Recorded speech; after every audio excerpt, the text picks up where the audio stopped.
My wife chose her lying son over 4 years of marriage. She kicked me out based on false abuse claims. When she asked me to reflect and apologize, I gave her divorce papers and proof he'd been planning this for a year.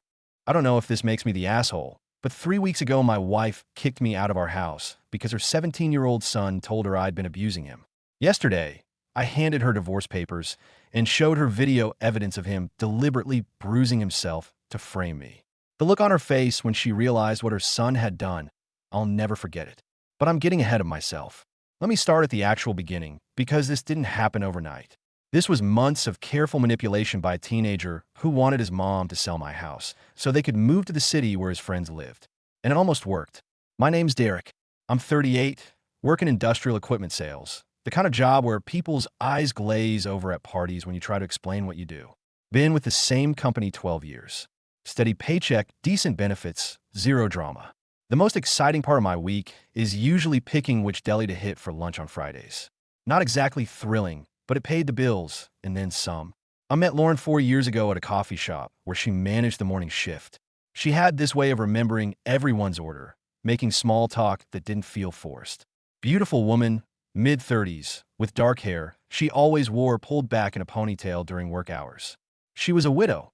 Her husband had died from cancer 3 years before we met. She had a son, Jake, who was 13 at the time. The kid seemed lost when I first met him.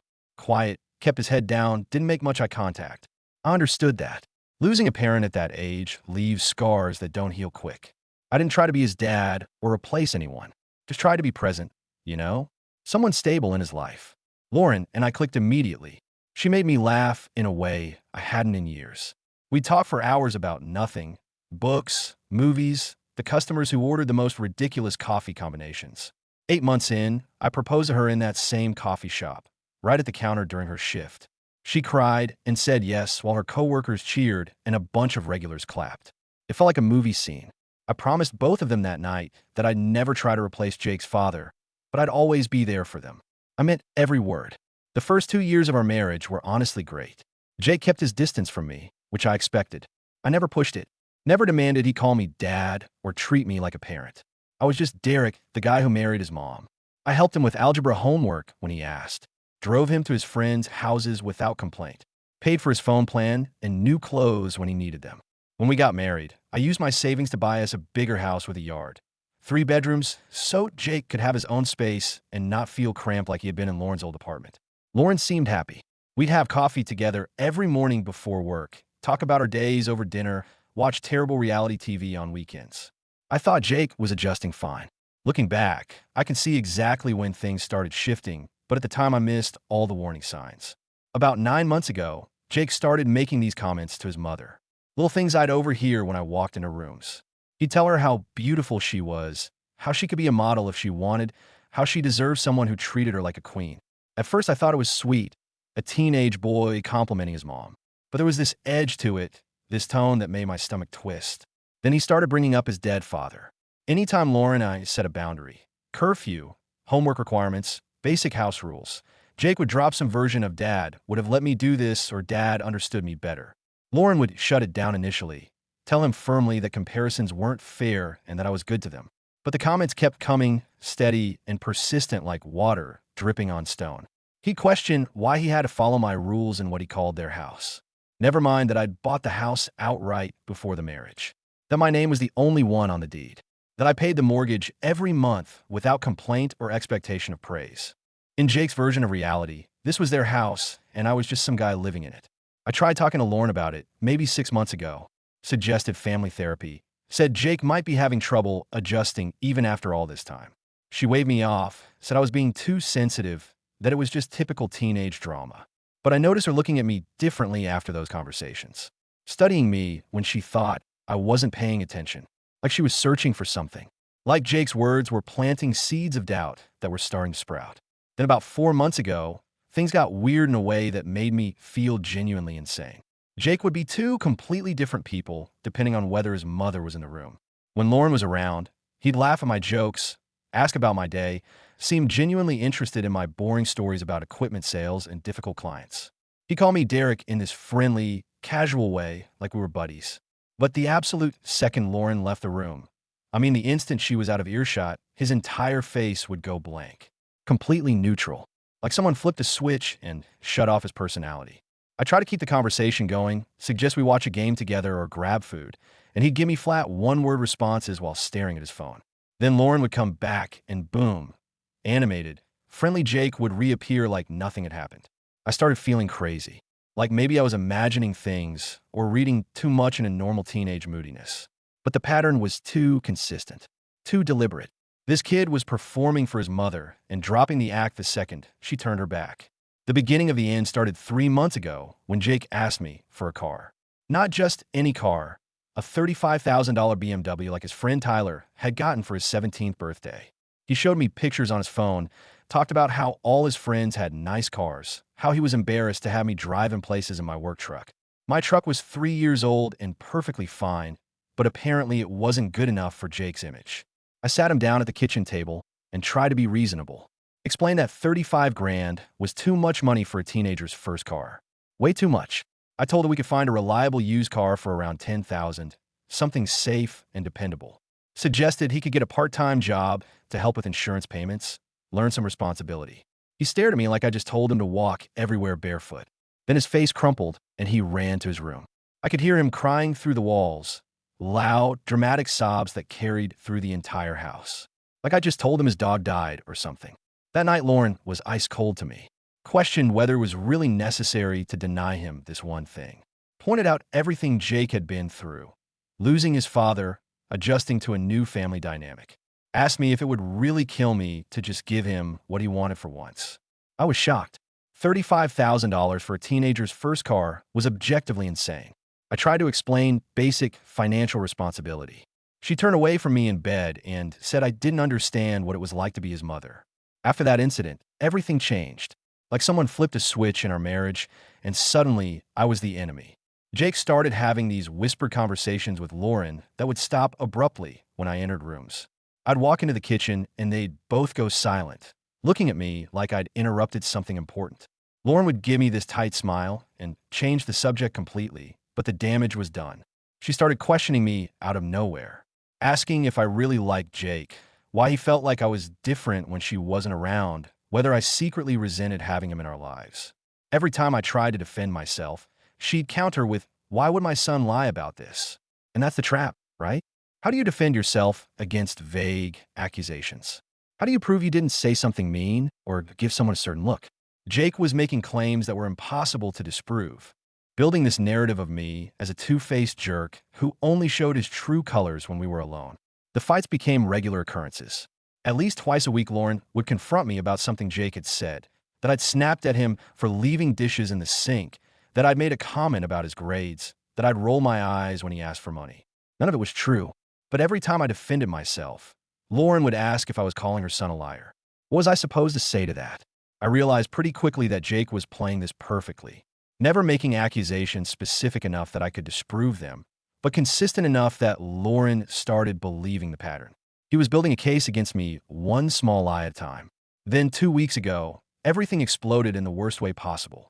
I came home from work around 6 p.m., exhausted from dealing with a difficult client all day. Lauren was waiting by the door. The look on her face made my stomach drop immediately. She grabbed my arm, not gentle, not affectionate, grabbed it hard enough that I knew something was very wrong. Her voice was shaking when she told me we needed to talk about what happened with Jake. I had no idea what she was talking about. I'd been at work since 7 that morning. Hadn't even seen Jake. She pulled me into the living room where Jake was sitting on the couch. My confusion turned to panic when I saw his face. He looked scared, actually frightened, eyes wide and red like he'd been crying. Lauren pulled up Jake's sleeve to show me a bruise on his forearm. Dark purple, about the size of a hand. She had tears in her eyes when she said Jake told her I'd grabbed him that morning, that I'd been getting aggressive when she wasn't home, that he was scared to be alone with me. My world tilted. The room seemed to spin. I have never, ever laid a hand on that kid. Never. Not once in 4 years. I was shouting now, desperate, telling her it wasn't true, that I'd never touched him, that I'd been at work all day and she could check the timestamps on my badge swipes at the office if she didn't believe me. But she stepped back from me like I was dangerous, like I was some stranger who just threatened her. She told me she hadn't wanted to believe Jake, that for months he'd been telling her things, and she told herself he was just being a dramatic teenager. But the things he was saying were too specific, too consistent to ignore anymore. I grabbed her hands, begging her to think, to really think about whether she'd ever see me be violent in 4 years together, to consider that maybe something else was going on here. She pulled away and said that was what made it so scary. That Jake claimed I was like two different people. That's when I saw him. Jake still sitting on the couch, watching this entire scene unfold. For just a split second, maybe half a second, his expression was completely neutral, almost curious, like he was watching a science experiment to see how it would turn out. Then he saw me looking, and his face instantly crumpled into fear. He ran to his mother calling for her, saying he'd heard yelling, begging her not to let me hurt her. That performance was what broke Lauren completely. She told me to pack a bag and leave. Said she needed time to figure things out and make sure her son was safe. That I needed to get out of the house until she could think clearly. I packed with shaking hands, throwing clothes into trash bags because I couldn't find my suitcase. As I loaded my car in the driveway, I looked up one more time. Saw them in the upstairs window. Jake had his arm around his mother, comforting her like the devoted son. But when he thought I couldn't see his face clearly through the glass, I caught him looking down at his phone and smiling. That smile confirmed what I already knew in my gut. This wasn't a misunderstanding. This wasn't a troubled kid acting out. This was calculated, planned, executed. And as I drove to my brother's house with my entire life in trash bags, one question kept hammering in my mind. How long had this 17-year-old been planning to destroy my marriage? And more importantly, why? I spent the first week at my brother Dave's house in complete shock. Barely eating, barely sleeping.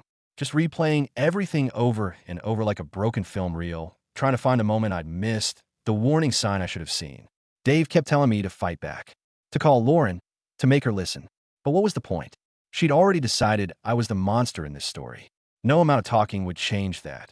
I called her maybe 50 times that first week. Every single call went straight to voicemail. I texted her begging for a chance to talk, to explain, to show her that something was very wrong with the situation. She never responded.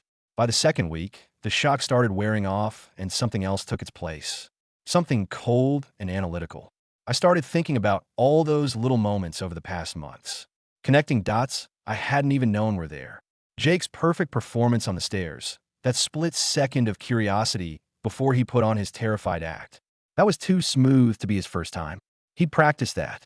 The bruise on his arm that appeared at the perfect time, right after our biggest fight about the car. Too convenient. Those whispered conversations with Lauren that stopped when I entered rooms. Where'd he been filling her head with all those months? I realized I needed help. Real professional help. Because if Jake had been manipulating the situation the whole time, I needed proof. Solid, undeniable proof. I called a lawyer first. A family law attorney named Patricia Thompson, who came highly recommended from a guy at work who'd gone through a messy divorce. She listened to my story without interrupting, taking notes on a yellow legal pad. When I finished, she looked at me seriously and asked one question. Do you own the house? I told her yes. I'd bought it before the marriage with my own money. My name was the only one on the deed. She nodded and said that was good, that it gave me leverage. But we needed to move quickly on divorce paperwork if that's what I wanted. I told her I wasn't sure yet. That part of me still hoped Lauren would come to her senses. Patricia gave me this sad smile and said, in my experience, when someone chooses to believe the worst about you without evidence, they've already made their choice. That hit me hard, but I knew she was right. Then I did something that felt crazy but necessary. I hired a tech consultant named Brandon who'd help Dave's company recover data after a cyber attack. I explained the situation and asked if there was any way to legally access Jake's digital footprint. Brandon didn't seem surprised at all. Teenagers leave digital trails everywhere, he said. Social media, cloud storage, messaging apps. If he's been planning this, there's evidence somewhere. Question is whether we can access it legally. He explained that as a minor living in my house, technically still my house since I owned it, there were legal gray areas around accessing devices and accounts, especially if I could make a case for concern about his well-being. It felt invasive. It felt wrong. But I needed to know the truth. Let me look into your phone records first, Brandon suggested. See what we can pull from your family plan. No hacking required for that. It's your account. It took Brandon less than a week to find the first bombshell. He called me on a Thursday evening, his voice tense. You need to see this. Can you come to my office? I drove over immediately.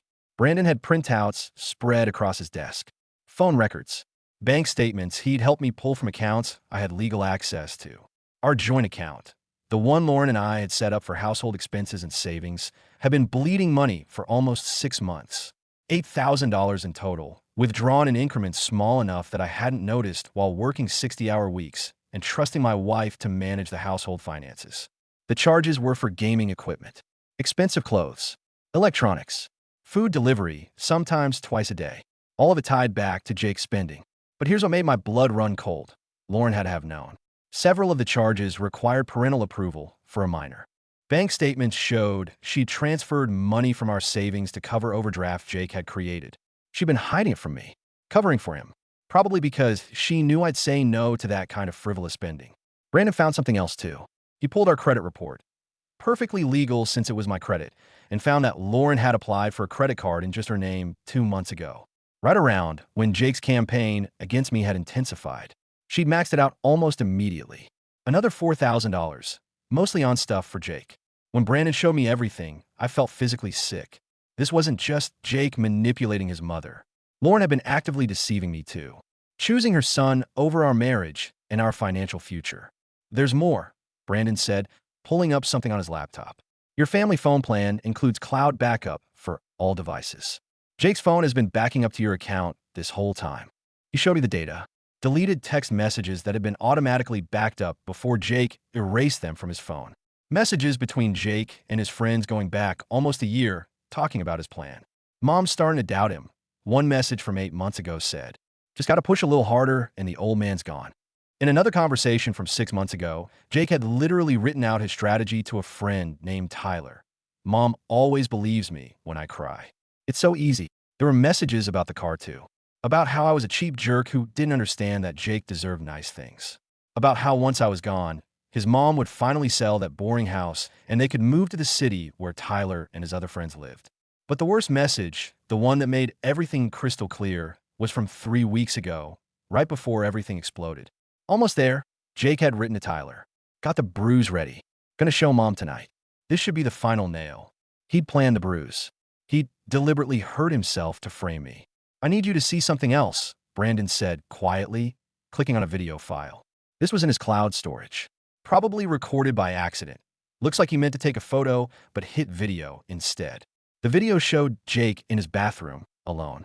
He was looking at his forearm, then deliberately slamming it against the edge of the bathroom counter, wincing, but doing it again and again, until a dark bruise started forming. "This better work," he muttered to himself in the video. I sat there watching this 17-year-old kid abuse himself to destroy my marriage, and I felt physically sick. What kind of person does this? What had I done to deserve this level of calculated cruelty?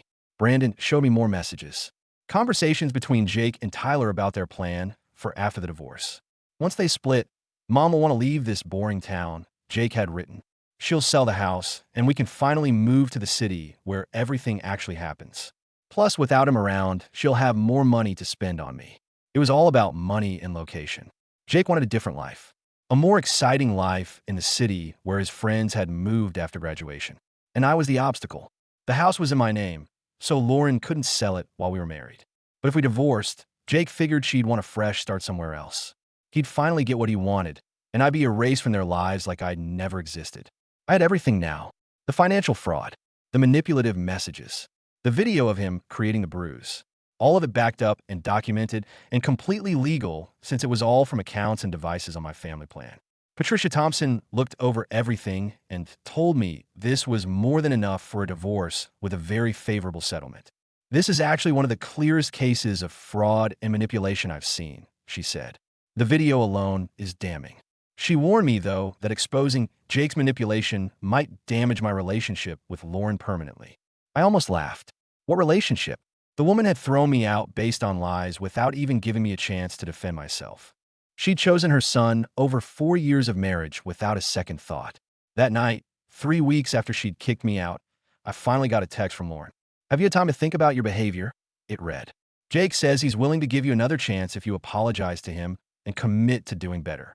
We can talk about you coming home if you've really reflected on what you've done." I stared at that message for a long time. She wasn't asking if I was okay. She wasn't apologizing for not hearing my side. She was demanding I apologize to the kid who'd orchestrated this entire nightmare. The kid who'd stolen $8,000. The kid who'd bruised himself to frame me for abuse. The kid who'd been planning my removal from their lives for almost a year. I texted back just 4 words, "Come over tomorrow, 3 p.m." She responded immediately. "Does this mean you're ready to make things right?" I didn't answer. Instead, I spent the rest of the night organizing all the evidence into a folder, printing out the messages, the bank statements, the credit card bills, everything. Brandon had even put the video on a USB drive for me. Tomorrow, Lauren was going to learn the truth about her son, and our marriage was going to end. There was no coming back from this. Lauren arrived at the coffee shop at exactly 3 p.m. I'd chosen this location deliberately. Neutral territory, public space, plenty of witnesses. I wanted her to see everything with other people around, so she couldn't make a scene or accuse me of intimidating her. I watched her through the window as she parked. She looked tired, thinner than I remembered, with dark circles under her eyes that makeup couldn't quite hide. For a moment, I felt a pang of something like the love I'd had for her. Then I remembered 3 weeks of silence. The accusations. The way she'd chosen to believe the worst of me without question. She walked in with this expression on her face, half hopeful, half nervous, probably expecting me to be broken and apologetic, ready to beg for forgiveness. The coffee shop was busy enough for privacy, but not so empty we were alone. I positioned myself at a corner table where I could see the parking lot through the window. She slid into the seat across from me with a cautious smile and immediately started talking about how she and Jake had been discussing things. How maybe if I was willing to go to therapy and work on my anger issues, we could find a way forward. I let her talk for about 30 seconds before I held up my hand to stop her. Then I slid a large manila folder across the table. She looked at it confused and back at me. "Open it," I said flatly. She hesitated, then picked up the folder with shaking hands. The first thing she saw was the divorce paperwork, official, stamped by the courthouse, already signed by my lawyer. Her face went white. She looked up at me with genuine shock, starting to say, "We can work through." "Keep looking," I interrupted. She flipped through pages. I watched her face change as she saw the bank statements, the credit card bills, the highlighted charges showing $8,000 of our money spent by Jake over 6 months. "I can explain," she started. "Keep going." Then she got to the printed messages. Jake's conversations with his friends where he'd laid out his entire manipulation strategy. I saw the exact moment she read the words her son had written about how easy it was to make her believe him, how the old man would be gone soon. Her hands started trembling. She kept shaking her head like she could deny what was right in front of her. "These can't be real," she whispered. "These could be faked." That's when I pulled out my phone and played the video, volume low enough that only she could hear. Jake's voice came through clearly as he slammed his own arm against the bathroom counter over and over, creating the bruise he'd shown his mother. "This better work," his voice said from the phone. Lauren's face crumbled. She dropped the papers onto the table, her hand over her mouth. Started mumbling about how he'd told her I grabbed him, how he'd cried, how he seemed so scared. "He played you," I said coldly. "For months, he systematically destroyed our marriage because he wanted you to sell my house and move to the city with him. It's all there in the messages." She was sobbing now, trying to keep quiet in the public space, her whole body shaking as she tried to process that her son had orchestrated this entire nightmare. "Why didn't you make me see?" she asked through tears. "Why didn't you tell me?" That question broke something in me. "I tried," I said, my voice hard. "I begged you to talk to me. I called you 50 times. You wouldn't even answer. You chose to believe Jake without evidence, without even asking for my side of the story. You threw me out of my own house based on lies." She reached across the table for my hand. I pulled back. "I was protecting my child," she said desperately. "What was I supposed to do?" "You were supposed to be my wife," I said, my voice rising slightly before I caught myself. "You were supposed to give me the benefit of the doubt after 4 years of marriage. You were supposed to ask questions, demand proof, something. But you didn't, because deep down you'd already chosen Jake over me. The truth hung in the air between us. She'd made her choice weeks ago, maybe months ago, when Jake's whispered poison first started working on her. I was just collateral damage. That's when the coffee shop door slammed open with force. Jake walked in. He'd apparently been waiting in the car outside and couldn't stand not knowing what was happening. He spotted us immediately and stormed over, his face red with anger. "What are you doing to my mom?" he demanded loudly enough that other customers looked over. Then he saw the papers scattered on the table. His expression changed for just a second, real fear flashing across his face before he tried to recover. "Whatever he's telling you is a lie," Jake said quickly to his mother. "He's trying to turn you against me." This is exactly what I warned you about. I picked up my phone and turned the screen toward him. The video of him creating the bruise was paused on the frame where you could clearly see his face. Jake's expression went through shock, panic, then settled on anger. "You went through my stuff," he said loudly. "You had no right. That's illegal. People were definitely watching us now. You framed me for abuse," I said calmly. "So I had every right." Lauren was staring at her son like she'd never seen him before. "Tell me it's not real," she begged him, her voice breaking. "Tell me you didn't do this." And that's when Jake's mask finally came off completely. "So what if I did?" he said, his voice getting louder. "You were miserable with him anyway. He's boring and cheap, and he's not my dad. We should have left this stupid town a year ago." Lauren gasped like she'd been physically struck, her eyes darting around at the other customers who were now openly staring. Jake kept going, seemingly not caring about the audience. "All his friends had moved to the city after graduating," he said.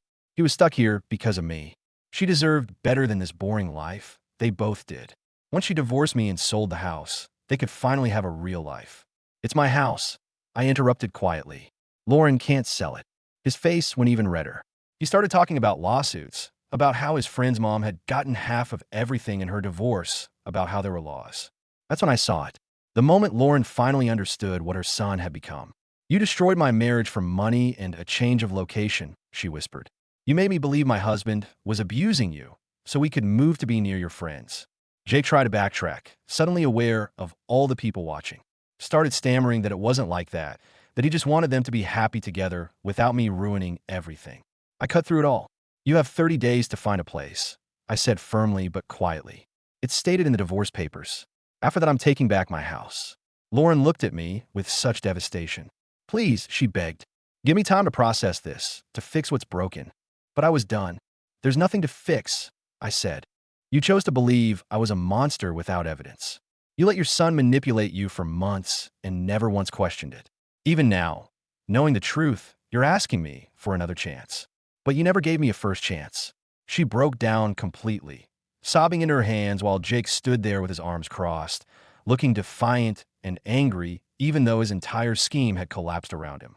I looked at them, this mother and son who destroyed my trust in marriage, and felt nothing but emptiness where love used to be. I stood up from the table, gathered my copy of the divorce papers, and told them again. 30 days. Then you're out of my house."